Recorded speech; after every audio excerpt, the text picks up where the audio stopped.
Hi guys, welcome back to my channel. Today I'm going to show you how you can create stickers from text in Canva. All you have to do now, you can open Canva.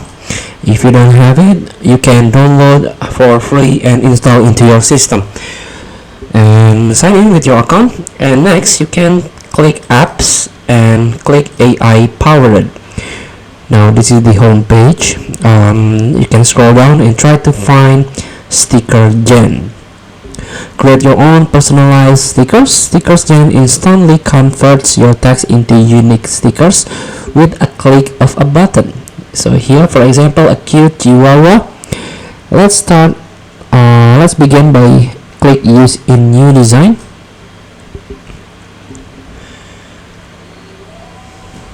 And here you go, you can describe your sticker, and also you can try an example.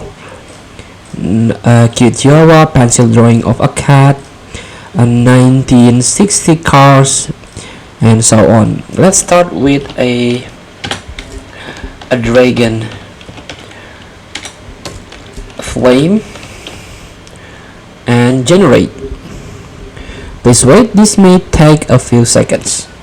And here we go, this is a result of a dragon flame.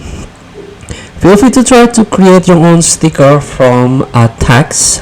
Thank you for watching. Don't forget to comment, like, and subscribe, and so click this button below. See you in the next video.